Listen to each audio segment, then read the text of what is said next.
주시기를 바랍니다. 오늘은 고린도전서 15장 29절에서 34절 말씀을 갖고서 나는 날마다 죽노라 하는 제목으로 함께 말씀을 나누도록 하겠습니다.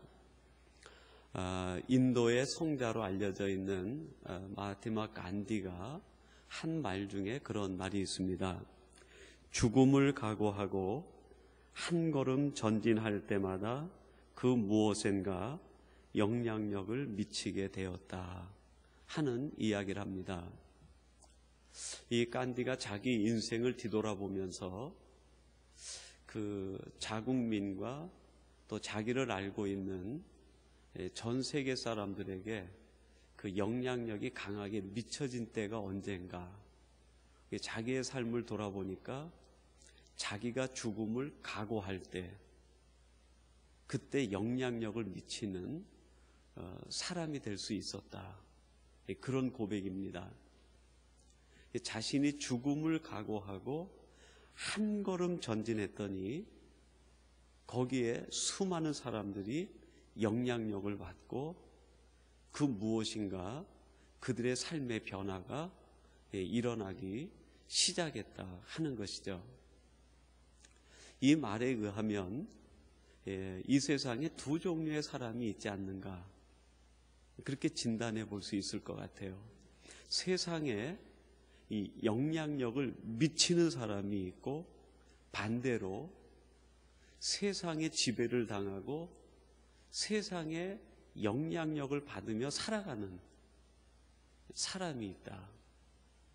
근데 우리 그리스도인들은 세상의 지배를 당하고 세상의 영향을 받으며 사는 사람들이 아니라 오히려 세상에 이 영향력을 미치며 세상을 변화시키고 세상을 다스리고 살아가는 사람들이다. 그러기 위해선 우리 성도들에게 이런 자세가 필요한 것이 아닌가. 살고자 하는 자세가 아니라 죽고자 하는 자세, 죽음을 각오하는 이 삶의 결단이 우리 성도들에게 필연적으로 필요한 것이 아니겠는가. 우리 성도들이 죽고자 하는 각오를 가지고 세상으로 한 걸음 들어가면 세상의 영향력을 받고 세상이 변화되고 세상을 다스리는 사람이 되지만, 어떻게든지 세상에서 살아야지 하는 마음으로 들어가면 세상의 지배를 당하고 세상의 통치를 당하고 세상의 영향을 받을. 여러분, 하물며 한 민족을 독립시키기 위한 한 사람도 죽음을 각오하고 한 걸음 한 걸음 살았는데, 하나님의 자녀로서 하나님께서 주신 막중한 사명을 띠고 세상을 변화시키기 위해 세상으로 들어가는 우리들이 어찌해야 되겠습니까? 아마 간디보다도 더 단호하고 결단이 있는 그런 각오가 우리에게 있어야 되는 것이 아니겠습니까? 오늘 본문 31절에 보면 성도들의 삶이 이래야 된다라는 것을 자기 삶을 토대로 해서 그들에게 친히 가르치고 선포하고 있습니다. 그래서 이 31절 하반부 이하에 보면 그렇게 말합니다. 내가 자랑하건대 단언하노니 나는 날마다 죽노라. 이곳에 담겨있는 이 바울의 고백이 뭡니까? 나는 죽음을 각오하고 이 세상 속으로 들어가 살고 있다.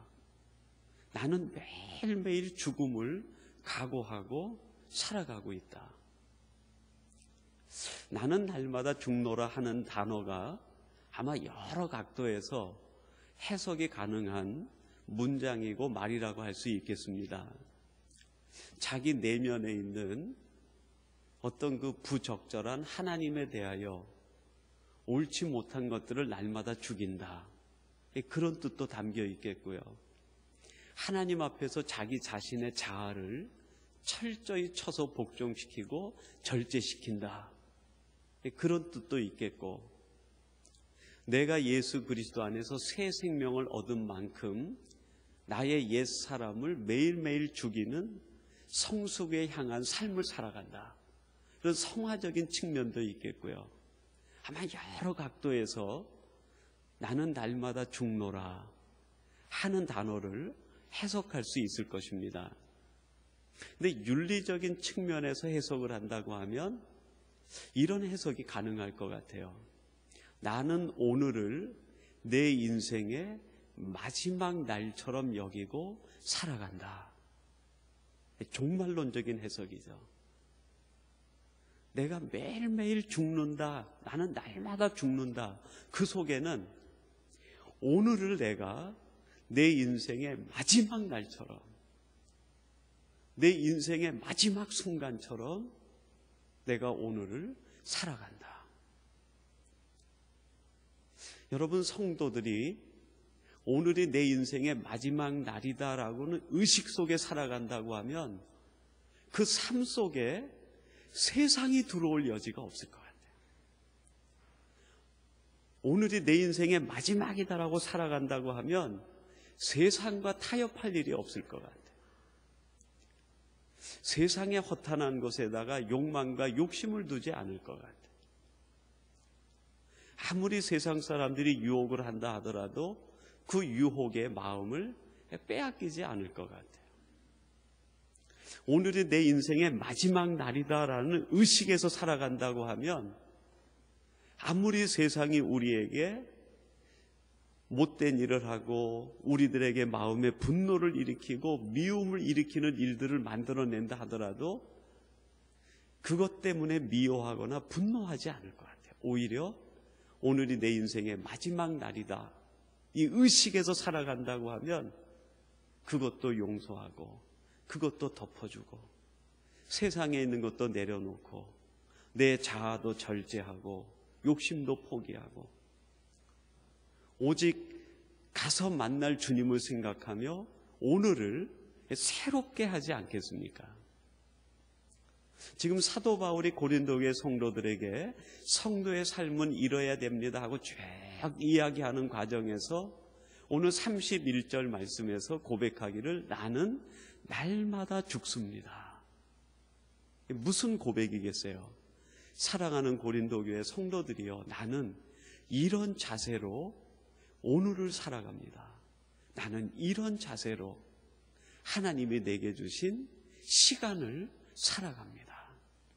오늘이 내 인생의 마지막 날인 것처럼, 오늘이 내 인생의 마지막 순간인 것처럼 살아갑니다. 이것이 31절 말씀 속에 담겨 있는 사도 바울의 마음의 한 고백이 아니겠는가. 얼마 전에 성탄절 특집으로 한국에서 우리 한경진 목사님의 일대기를 다룬 그 다큐멘터리가 제작이 돼서 일반 공영 방송에서 한국의 모든 국민들을 대상으로 해서 방영이 됐다고 합니다. 저도 아직은 자세한 내용은 보지 못했지만 그 방영 전체에 되어 있는 스토리가 한경진 목사님의 유고집으로 남은 나의 감사라는 책을 토대로 해서 이 다큐멘터리가 제작이 되었다고 그래요. 근데 그 속에 보면 한경진 목사님의 그 간증 이야기가 하나 나옵니다. 제가 한 2년 전에 설교 중에 여러분에게도 한번 그 내용을 말씀드린 기억이 나는데요.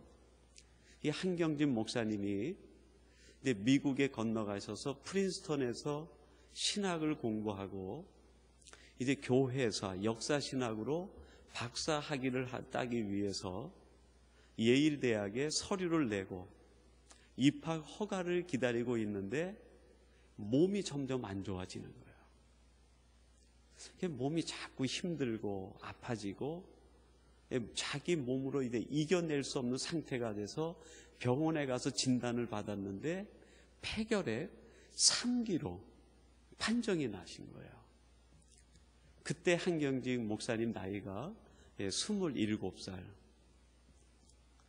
정말 한창 그 젊은 나이, 정말 아픈 거라고는 생각도 할 수 없는 그 나이에 이 결핵 3기로 판정을 받으셨으니까 그 충격이 얼마나 심하시겠어요.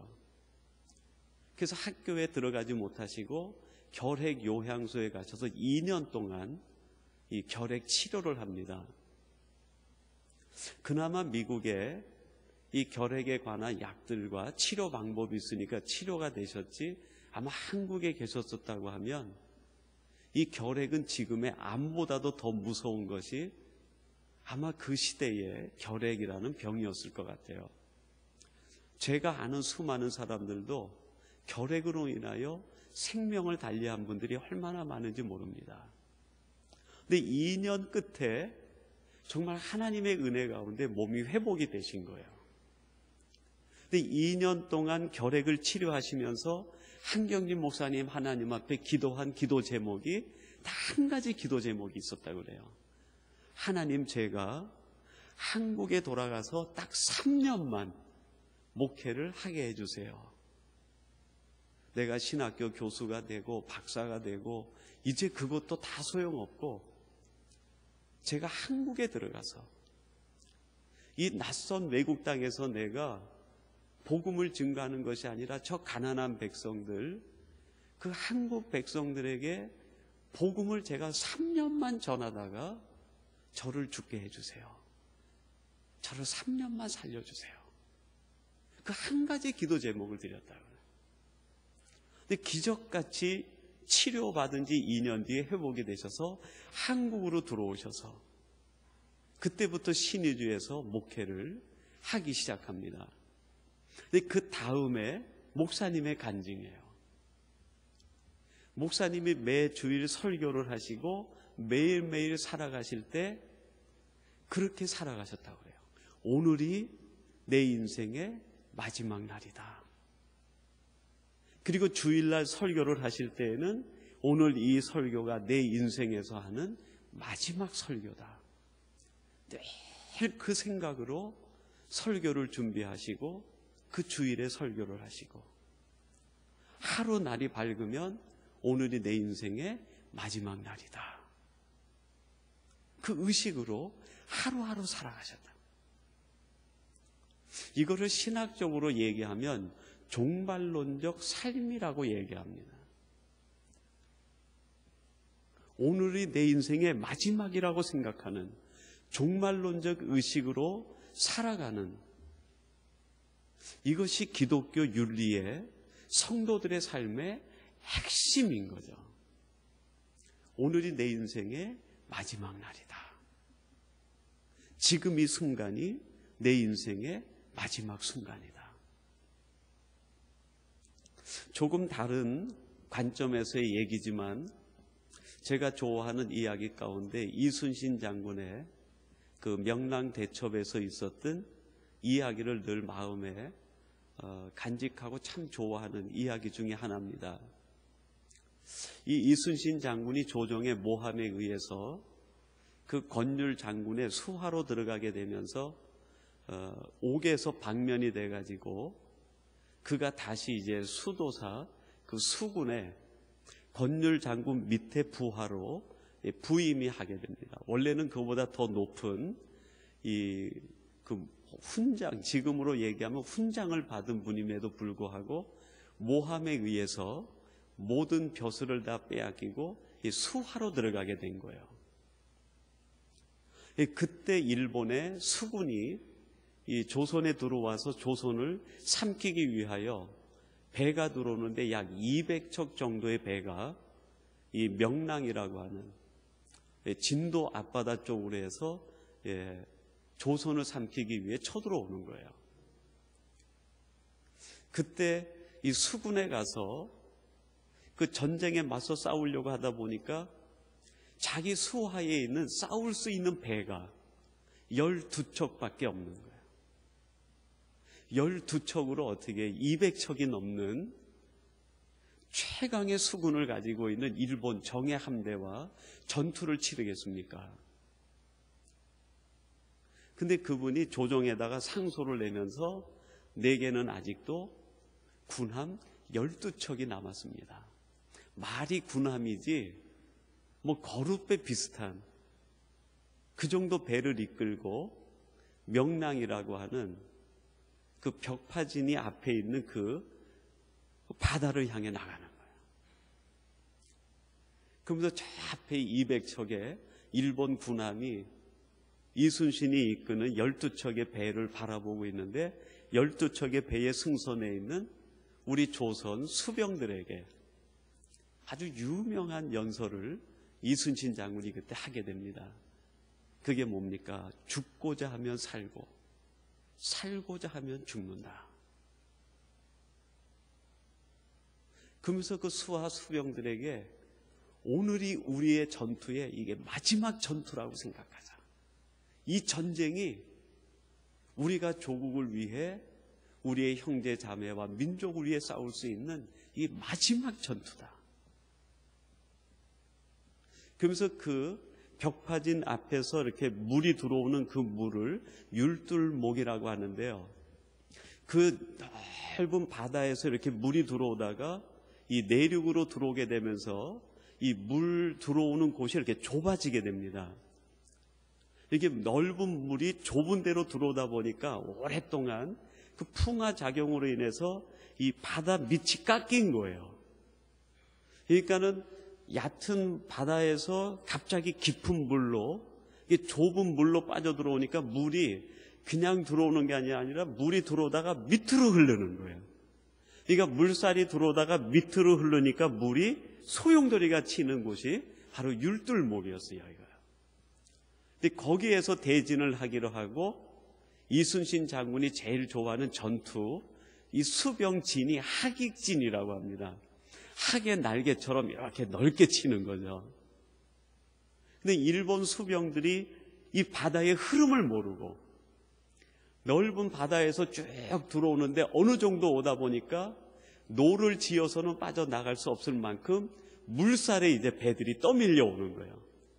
그러니까 200척의 배들이 율둘목으로 들어오면서 자기네 배끼리 부딪히는, 그리고 소용돌이 치는 그 물살에 자신의 배들이 스스로 파괴가 되어지고 빠져나오는 배들은 이제 이순신 장군의 그 수병들이 전부 이제 쳐서 무찔러서 그날에 133척을 전부 수장시키거나 파괴시켰다고 기록에 나와 있습니다.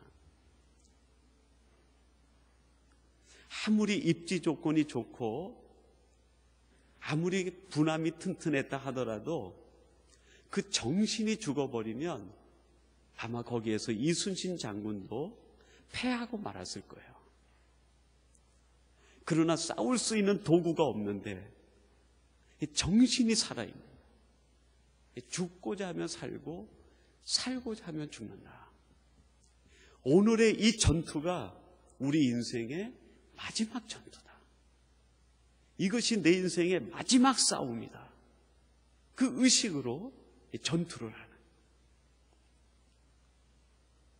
그분의 삶을 우리가 아마 표현해 본다고 하면 그런 표현이 가능할 것 같아요. 야, 이런 삶이야말로 이게 종말론적 삶이 아니겠는가. 여러분, 오늘 이 시대에 성도들의 갈등과 성도들의 삶의 문제가 어디서 생기냐면 이 종말론적 삶에 대한 의식이 흐려지면서부터 생기기 시작을 해요. 이게 흐려지기 시작하면 우리 마음에 어떤 생각이 드냐면 살고자 하는 생각이 먼저 들어요. 살고자 하는 생각이. 내가 어떻게 해서든지 이 전투에서 살아남아야지. 내가 어떻게 해서든지 오늘 내가 살아야지. 이런 생존의 논리와 살아야 되겠다는 의식이 우리를 강렬하게 지배하기 시작하면 그때부터 우리 마음속에 욕심이 들어오기 시작하고 타협과 경쟁이 일어나기 시작하고 자기도 모르는 사이에 자기 내면에 있는 자기를 움직이는 것들이 아주 강한 그 혈기나 이 독을 품은 것들이 막 나타나기 시작해요. 어떻게든지 살아야지.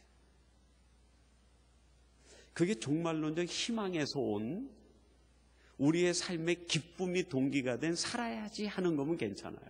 근데 그게 아니라 그냥 생존 논리에 붙들려서 내가 어떻게든지 여기서 살아남아야지 한다고 하면 그때부터 우리의 삶이 왜곡되기 시작합니다. 그리고 우리도 모르는 사이에 세상의 지배를 받고 이 통치를 받기 시작해요. 근데 지금 사도 바울은 고린도교의 성도들에게 삶의 논리를 완전히 바꿔버리라. 내가 어떻게든지 살아야지. 살아남아야지. 이 생존의 원리의 법칙이 아니라 내가 날마다 죽노라. 종말론적인 삶의 윤리에 따라 오늘을 살아갈 때 하나님께서 당신의 삶들을 지켜주시고 가장 위대하게 만들어주지 않겠습니까? 그렇게 얘기합니다. 그러면서 32절에서부터 34절까지 보면 악한 동무들의 말을 듣지 말라. 그들이 얘기하는 말은 듣지 말라. 하나님께서 우리에게 가르쳐 주시는 이 삶의 윤리의 비결을 가지고 살아가라 하는 것입니다. 오늘 내 인생의 마지막이다 생각하면 더 사랑할 수 있고 더 용서할 수 있고 더 베풀 수 있고 더 내려놓을 수 있고 더 절제할 수 있고 더 내 마음을 자제할 수 있는 것이 이게 신앙의 비밀이고 이게 성도가 가지고 있는 능력이 아닌가.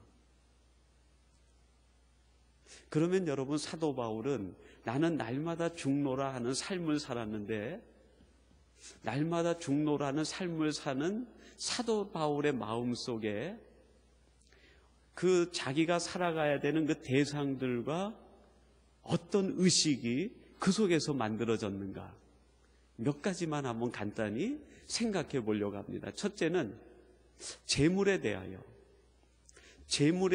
나는 날마다 죽노라 하는 의식으로 살아간 거예요.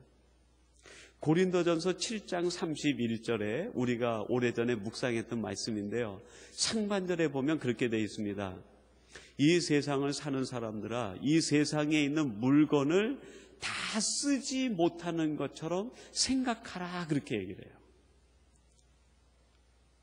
이 세상에 있는 재물에 대하여 나는 날마다 죽는다, 종말론적 의식으로 살아간다고 할 때 재물을 보는 관점이 어떤 게 생기냐면 이 재물을 내가 다 쓰지 못한다라는 생각에서 살아갈 수 있다. 그 재물에서 자유해지는, 재물을 거부하고 무시하고 터부시하고 죄악시하는 것이 아니라 재물에 대하여 내가 지배를 당하지 않는, 하나님이 내게 주신 것을 내가 다 쓰지 못하고 살아갈 것처럼 생각하고 하나님이 주신 것에 대하여 하나님이 이것을 어떻게 쓰는 것이 가장 기뻐할까, 그 생각으로 사용할 수 있다는, 내가 가지고 있는 것이지만 내가 다 쓰지 못할 것으로 생각하라. 두 번째는 세상에 대한 겁니다. 세상에 대하여 나는 날마다 죽노라 할 때 이게 어떻게 살아가는 것인가? 그것도 역시 고린도전서 7장 31절 하반절에 보면 이렇게 말합니다. 이 세상의 형적은 다 지나감이라.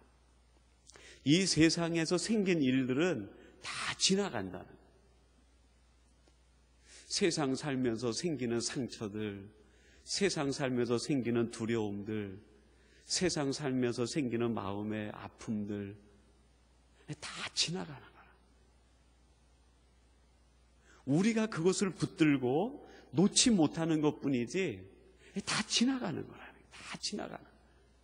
세상의 부귀영화도 지나가고 세상의 권력도 지나가고 심지어는 나에게 아픔을 주었던 사람도 지나가고 내 인생에 치명적인 사건을 주었던 그 사건도 결국엔 다 지나가고 마는, 그걸 마음에까지 끌어들여 가지고 마음에까지 집어넣을 필요가 없다는, 세상에 대하여 나는 날마다 죽노라 하는 것은 세상을 죄악시하는 것이 아니라 세상에 있는 것들이 다 지나간다. 자유해진다는 게 자유. 이게 종말론적 삶을 살아가는 사람들의 이 자족의 비결이고 능력이 아니겠는가. 그리고 또 바울은 자신의 정욕과 욕심에 대하여 갈라디아서 6장 24절에서 이렇게 말합니다. 그리스도 예수의 사람들은 육체와 함께 그 정과 욕심을 십자가에 못 박았느니라. 우리의 끊임없이 생기는 우리 안에 있는 욕망과 욕심들, 우리가 가지고 있는 본능적인 수많은 우리 마음에서 생기는 것들, 이 모든 것들이 다 이 십자가에 못 박았다.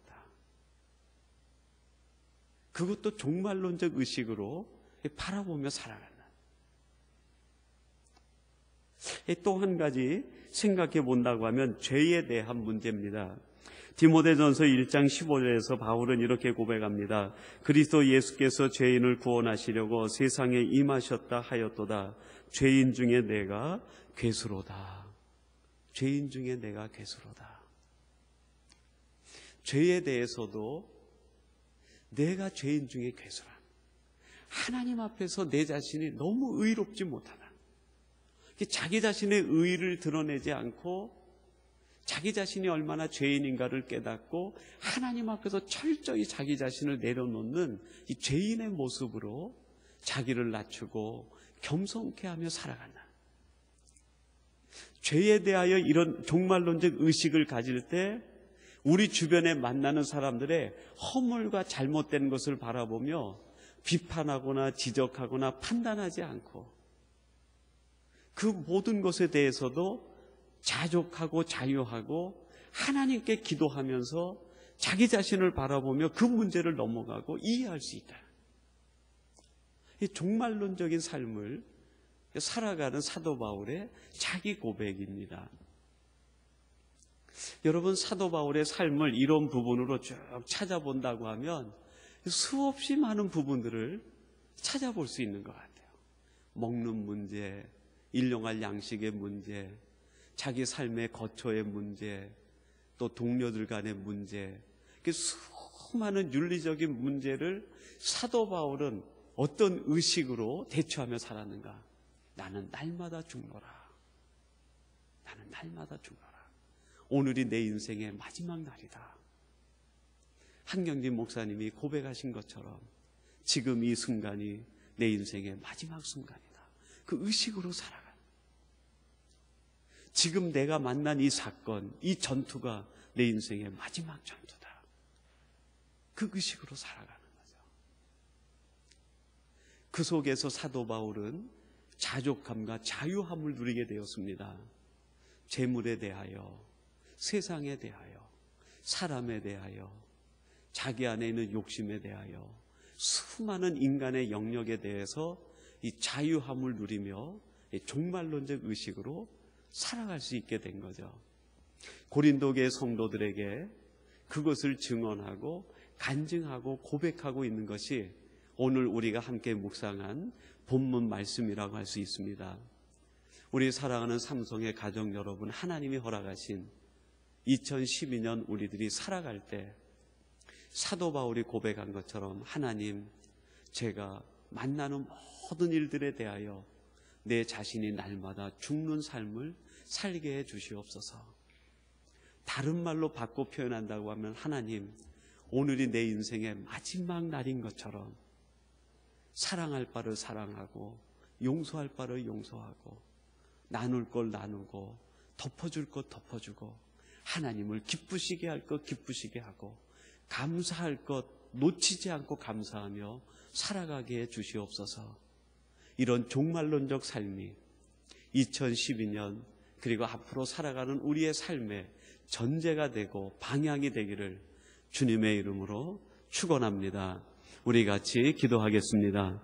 하나님 아버지, 저희들에게 귀한 이 수요 예배 시간을 허락해 주시어서 하나님이 택하신 귀한 믿음의 자녀들을 불러주시고 사도 바울이 고린도교의 성도들에게 고백한 나는 날마다 죽노라는 말씀을 종말론적인 관점에서 오늘이 내 인생의 마지막 날인 것처럼 살라고 하시는 하나님의 음성으로 함께 나누었습니다. 아버지 하나님, 저들이 이 땅을 살아가면서 우리가 만나는 모든 일들을 이 의식으로 살아가게 하시고 이 고백으로 살아가게 도와주시옵소서. 그래야 오늘 예배하는 하나님의 사람들이 하나님 볼 때 가장 하나님께 기쁨이 되는 존귀한 자들이 되게 하여 주시옵소서. 예수님의 이름으로 기도하옵나이다. 아멘. 하늘에 계신 우리 아버지여, 이름이 거룩히 여김을 받으시오며 나라에 임하옵시며 뜻이 하늘에서 이룬 것 같이 땅에서도 이루어지이다. 오늘날 우리에게 일용할 양식을 주옵시고 우리가 우리에게 죄지은 자를 사하여 준 것 같이 우리 죄를 사하여 주옵시고 우리를 시험에 들게 하지 마옵시고 다만 악에서 구하옵소서. 대개 나라와 권세와 영광이 아버지께 영원히 있사옵나이다. 아멘.